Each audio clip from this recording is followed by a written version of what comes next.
today, she is the founding CEO of the A2 Collective, which is a community of creatives and advocates united to uplift causes and serve each other. A2 Collective utilizes design as a form of advocacy by working with cause-driven organizations across various disciplines. Without further ado, here's Audrey Pray Jr.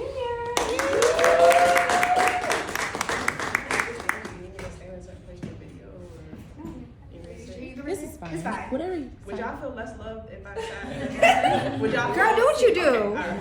Okay.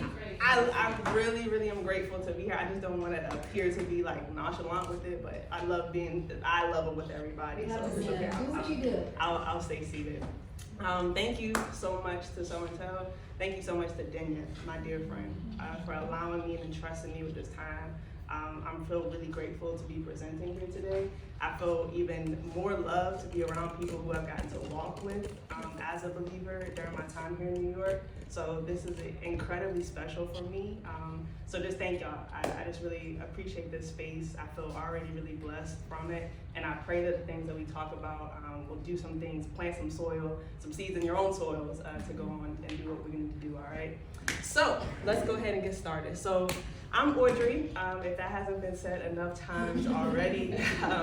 I am what I call the founding creative director of the A2 Collective. Just a little bit about the A2 Collective. So we're a community that has two purposes. So the first purpose is to create art and design services for organizations who are looking to have some type of cause. So that can range from anything from like Black maternal health to climate change to prison reform. So all the causes, right? And also to serve each other. Being freelancers, being business owners is a hard deal. There are some days where you like, I'm not so sure about this, right?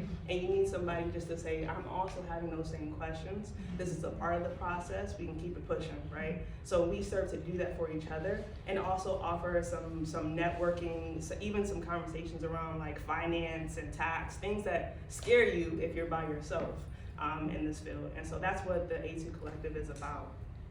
So just briefly, this is some of the work that we got to do just so y'all have a chance to see some of it. I actually get to work with Jessica. She's a very talented designer. Definitely know about her work. But we got to work recently on a new museum that's happening in Atlanta. They are a virtual museum, and so they're all about showing like Black diaspora work across the world. So we created these social media templates for them. I also work with the Black Trans Fund, so we also do videos for folk.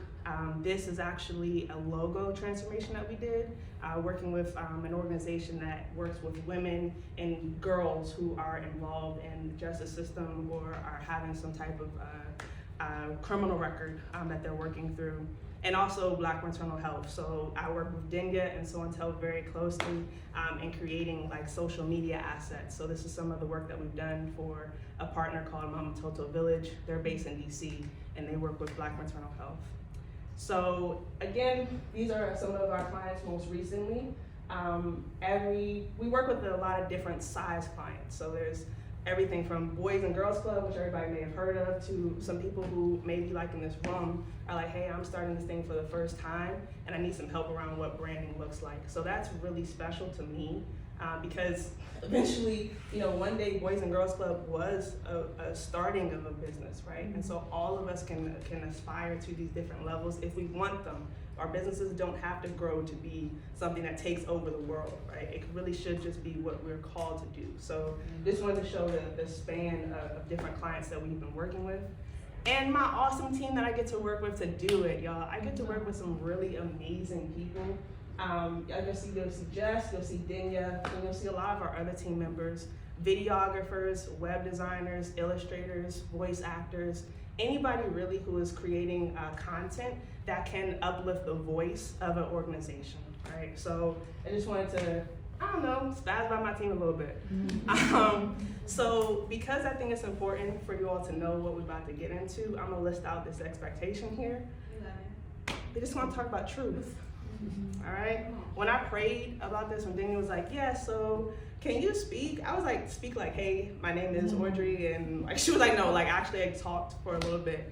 I prayed about it, I said, Lord, what would you have me to speak on? And he said, just tell them the truth, you know, like what does that look like? So I wanna just talk about the fact that we have the truth, as in like what our world presents to us, the realities in which we live in. We have our truth, right? My feelings, my fears, the things that are happening to me. These are my perspectives. Nobody else can tell me what they are. These are my truths, right? And we have God's truth, right? And we know where to pull that from. And we as faith-based people who are participating in work and commerce are working within these three truths, right? And so I'm just gonna share some ways that I'm staying connected to truth and God's truth more specifically. How does that sound? Yes. We about to get into this.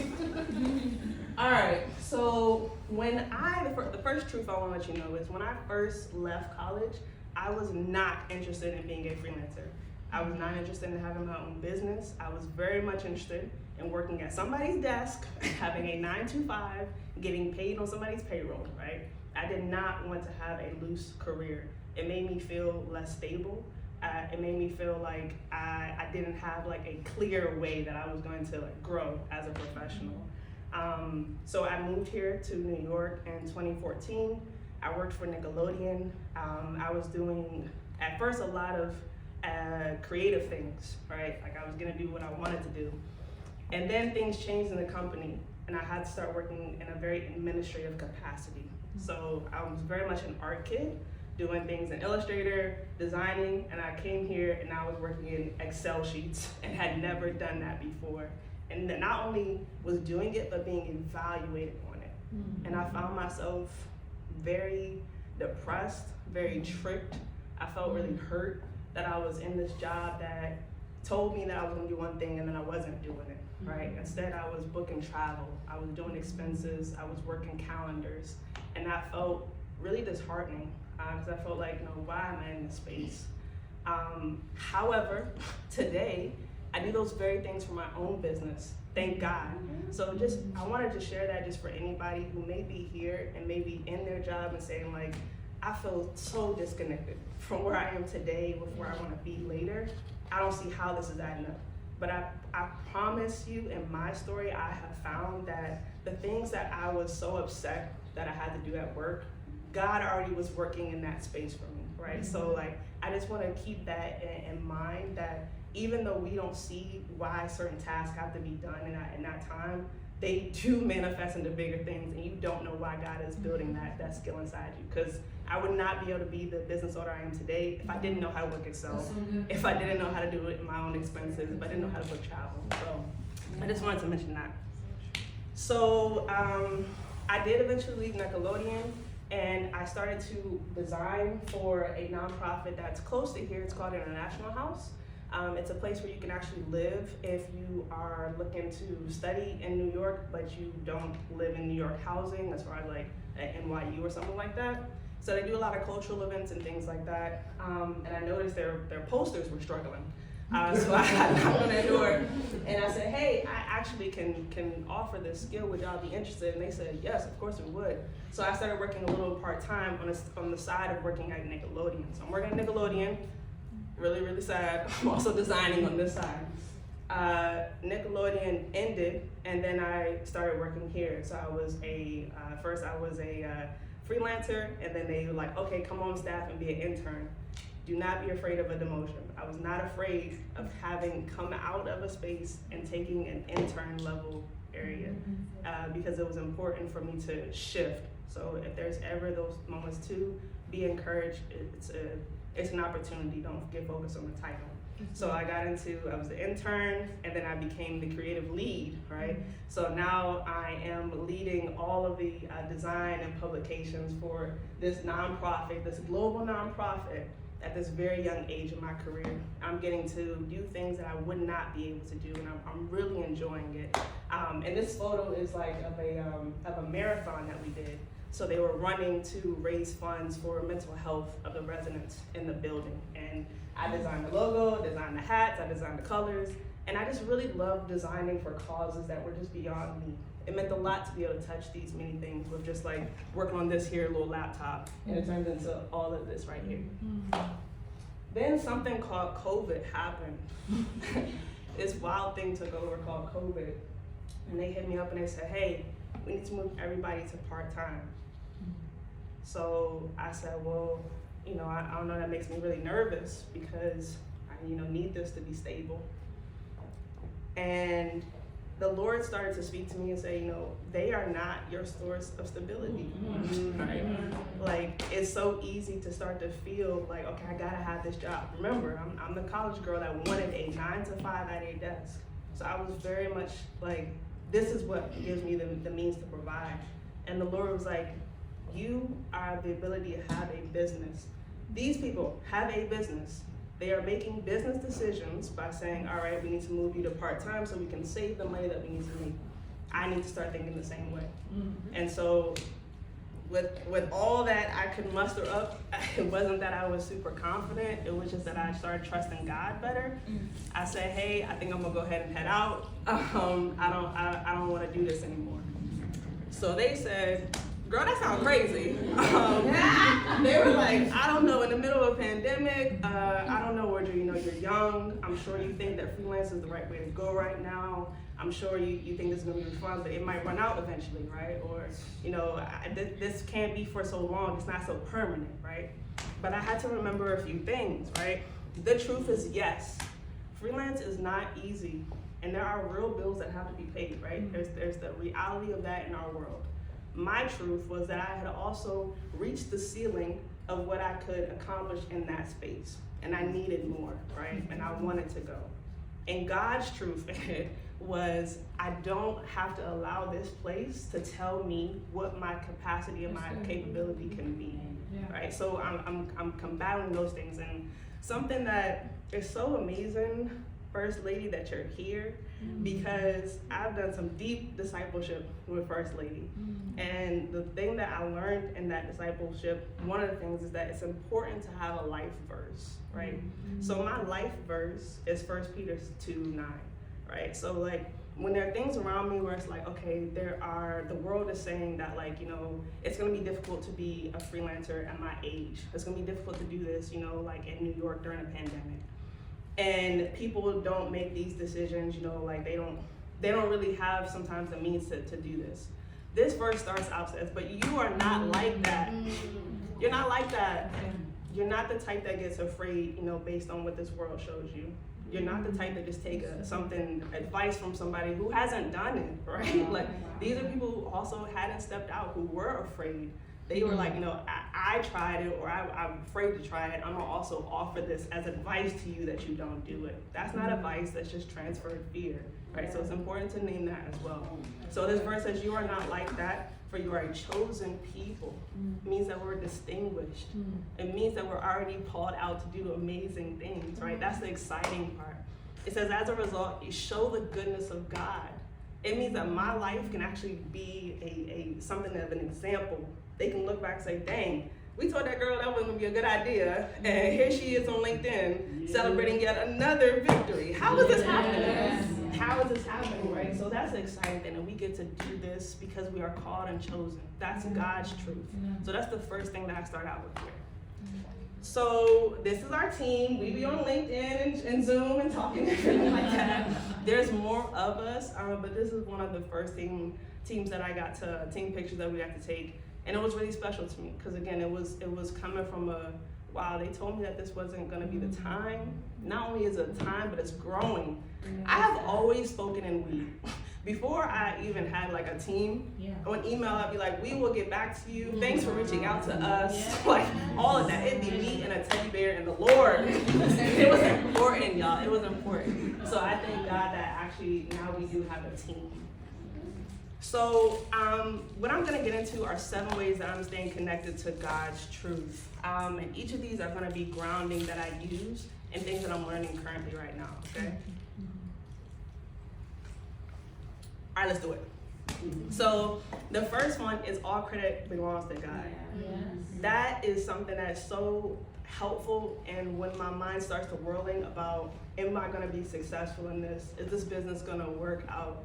It is not my responsibility to know how the end of this business turns out, right? I was called to lead it. The same way that parents have a child and they have to realize that that child is not theirs. It's on loan to them, and they're entrusted with something. It's the same thing as a business. I'm entrusted to lead this business, right? It is not mine. God could have used anybody to make it, and He will if you open your heart to it. But it's not mine in that sense. And so the scriptures here that if this is something that you need to pull from, is 2 Corinthians 11:18. So it goes on to say, we should not boast only about the Lord. When people commend themselves, it doesn't count for much. The important thing is that the Lord commend them. It's important to me that God is proud of my work. Even when I'm not. It's important to me that God's like, I'm really proud of you, Audrey. Now, that helps me realize, like, okay, whether this business does well, we're going to say thank you to God. And when this business is going through rough times, we're going to say, thank you, Lord. It must be a season that you want us to go through, right? But it's not because I'm doing bad. It's not because I'm doing good. It's whatever God calls that season to be. So that helps me to separate myself from that feeling of like, this has to be successful, or oh my goodness, it's not going well. I'm just called to drive the ship. That's it, right? So that's the first trait. The second one, I'm really vulnerable right now. So seeing that, like, when you get a business idea, it is a seed that God has planted inside of you, right? And so when you look at the parable of the sower, Jesus is like, the farmer is dropping seeds in these different environments, and they're failing or succeeding because of the support that they have around them. And so when I look at my team, when I look at our business, I know that we have this seed inside of us for this business. It has to be in the right environment. And that environment has to include certain things inside of it in order for us to thrive. So some of the things that includes for us are like check-ins and prayer. Our team prays a lot together. Our team does a lot of check-ins together. That's important, not only because I love them, but because those things show up anyway, right? So like, we have been raised in a way to think that you can come to work and go into life as two separate people. That's not possible. If somebody can't pay for rent, it's gonna show up in their work, right? So we might as well pray about it, right? We might as well talk about it. So a lot of our meetings start with that. And it's important for us to not have to be these two separate entities at work, especially if we want to live in a faith-based environment, okay? So that's one of the things that we're also doing, and I'm staying focused on. Truth number 3, sometimes I gotta say no. Sometimes I have to say no. So like, as a freelancer, you can get very caught up in, okay, like, this person wants to work with us. That's amazing, right? I wanna say yes to that. Or, I don't know the next time we're gonna get this job, so I'm gonna go ahead and say yes to this opportunity, right? Even if they're not in alignment with what you do, even if the timeline is out of control, even if the money isn't what it's supposed to be, that starts to create unhealthy and toxic environment. Right? We could have stayed in corporate for all of that if we was going to do that. How you start your own business and don't like it? That's not. Why do that to yourself, right? Why do that to yourself? Go ahead and say. So like, what that looks like practically in our team is that we have some evaluations that we do before we say yes to a project. Do we feel like this project is actually aligned with the way that we want to stand with organizations? Do they have the timeline that's going to be helpful to our team? Because for instance, I Sabbath on Saturdays. My team knows that I Sabbath on Saturdays. So that's a no that I give that everybody can hold me accountable to, because they know that my expectation, they can reach me any other day, but Saturday is a no, right? So we have to create those no's to create healthy boundaries that we can work in and safe places, right? If I say yes to every opportunity that we come, I put our team in a position to be overworked, overwhelmed, and not enjoying themselves. And that's because I simply didn't know how to say no. So no to them is a yes to us, and that's really important. If you ever need to look it up, the word also backs us up. Just a simple yes or no. Anything beyond this is from the evil one. Don't be twisty-tied with yes and no. This is about commitment, right?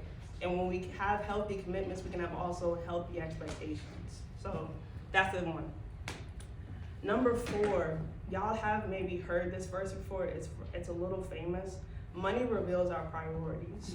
So we have an accountant who I asked her, like, when I was interviewing her, I said, why do you like finance? And she said, because it tells the truth. It tells the truth of what's actually happening in the place, right? When you look back on certain projects that you had, you might remember the feelings, how you felt about the client or how you felt about the work, but when you follow the money, you can see what actually happened oftentimes. And so what I love about that is that it allows us to see where we need to grow, and we can be honest. Like, oh, we missed an opportunity here. Ooh, we overestimated here. Ooh, we underestimated here, right? We have to have honesty about looking at money, because it shows us where we're paying attention to and what we're not paying attention to.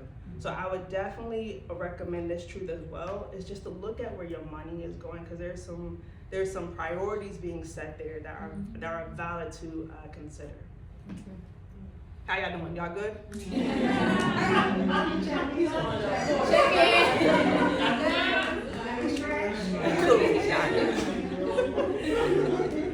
Good. Okay, truth 5. Yes. Saying I don't know is a valid response. I do not know. I say it literally probably like once a day to somebody on a call. I don't know. I'm not gonna fake the funk. The whole concept around our team is that we don't have to flex into these people that we're not. When I was working by myself as a graphic designer, I would have to flex into being a web designer. Even though I am not a web designer, I gotta flex into being like an illustrator. I do not illustrate, and I would just do it enough to be able to do that job, but it means that ultimately that client didn't get the best work that they could have, and I missed out on connecting with another person. The word tells us that God has given each of us the ability to do certain things well. Ain't that exciting, right? Like, that's an amazing thing. And it goes on to say, if God has given you administrative ability and put you in charge of work of others, take the responsibility seriously. Are there any accountants in the room? Are there any not accountants in the room? Amen. I'm not an accountant. I'm not handling our money. I'm not a lawyer. I'm not handling our legal things, because it means that something's not going to get done well. If I fake the funk and try to flex into that space, we now have an untrained lawyer. We have a faux lawyer, and guess who it is? It's me, pretending to be the lawyer. So I would say, when you're in your business and you realize something coming up and somebody asks you something, if you really don't know, it's okay to be like, I don't know. It's a valid response, because there's an opportunity to bring in someone who does know. And if you really believe in what you're doing, you want the best people around you. You should surround yourself with people who know things that you do not know. It's very good, okay? I love God. And I won't hide it. This is a big one. It's a big one. So I mentioned in the beginning that we work with a lot of different communities. Sometimes those communities include people who are often excluded from Christian conversations or ostracized from Christian conversations, right? Sometimes we're working with people who we say, we gotta figure out first, we gotta pray and figure out, are we aligned to this, right? What I mean in this truth is that while it's important for us to go into all spaces and to engage, because if we don't engage with communities or say, I don't think that they know God, have you ever shown them God? Have you been there and actually been able to show the goodness that we're called to do? So it's important to engage. In that same way, it's important that I don't dwindle down who I am just because I'm engaging. It's often said that we should be in the world but not of the world. And figuring out how to do that is not always easy. But I'm grateful that in this word right here, Paul kind of lets them know that it's not that I am boasting because I have authority over you. I'm boasting because I want to build you up. It says, I may seem to be boasting too much about the authority given to us by the Lord, but our authority builds you up. It doesn't tear you down. So I will not be ashamed of using my authority. My authority in God tells me that I can speak light into darkness. Yes. It tells me that God hears my prayers. Yes. It tells me that people see me and are reminded of who I am worshiping. And so if I hide that, how are they ever going to see God in a different light? So it's just that it's a reminder for me that even though I'm in spaces where God's name is not being lifted up always, it's important for me to remain vigilant and bright in who I am so that they can see him one day, so that they can get to a place where they say, you know what, I ain't ever seen it presented in this way, but I would be open to it, if it was coming at this kind of flavor, right? So that's a truth there that is very important to me, that I'm learning how to do every day more and more in my business, is loving God and not hiding it, okay? And last one, conflicts must be addressed.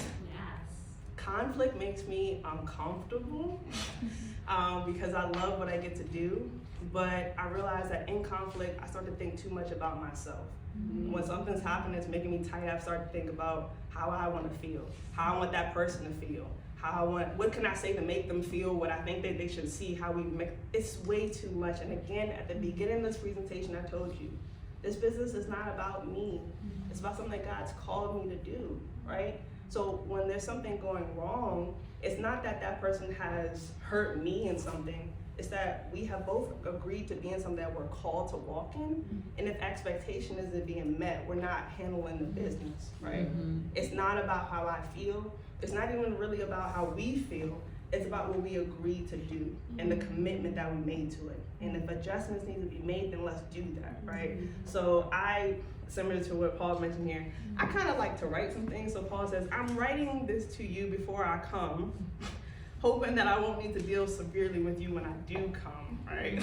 That's intense, but I'm grateful that you wrote this way before. I want to use the authority the Lord has given me to strengthen you, not to tear you down. Yes. So correction and conversations about conflict have to happen because we're doing work that's bigger than the two of us or the three of us or whatever the conflict is. It's not about me and you and what was written in